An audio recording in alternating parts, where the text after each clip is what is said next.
accompagner cet événement, ce bébé géant de 10 mètres de hauteur, et toute cette série de bébés. Nous sommes ici pour rappeler que l'enfant n'est pas un droit, l'enfant n'est pas un dû. Le désir d'enfant est très légitime, mais ce n'est pas parce qu'on désire un enfant qu'on a droit à un enfant. Et donc nous appelons les sénateurs à respecter les droits, les besoins les plus fondamentaux des enfants. Nous les appelons à ne pas ouvrir la procréation médicalement assistée sans motif médical et en l'absence de père pour l'enfant. Nous voyons bien aujourd'hui avec l'épidémie à quel point la médecine a du mal à assumer sa mission. Elle n'est pas là pour exercer et utiliser des techniques médicales pour des personnes qui sont a priori fécondes, qui ne souffrent pas de pathologie de la fertilité. Et nous demandons donc aux sénateurs de supprimer cet article. Nous demandons aussi de ne pas ouvrir l'autoconservation des gamètes sans motif médical. Il n'y a pas de raison. La médecine ne peut pas être détournée de sa finalité et ses moyens doivent être utilisés pour les patients.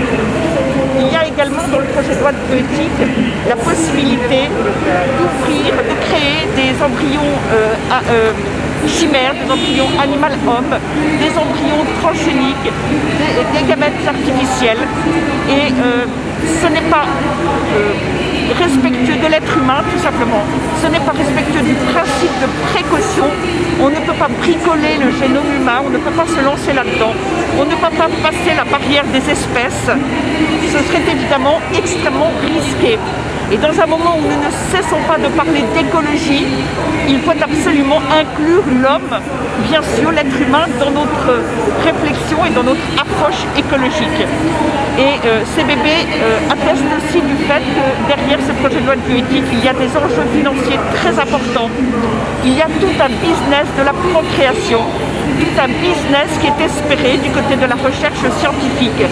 Or, on ne peut pas faire n'importe quoi avec l'être humain au motif qu'au final, il y a beaucoup d'argent en jeu. Donc nous réfutons tous ces articles du projet de loi de bioéthique qui sont inacceptables. Nous appelons à leur réécriture, nous appelons les sénateurs à la responsabilité devant l'histoire. Nous sommes aujourd'hui avec cette seconde lecture du projet de loi de bioéthique dans un moment historique.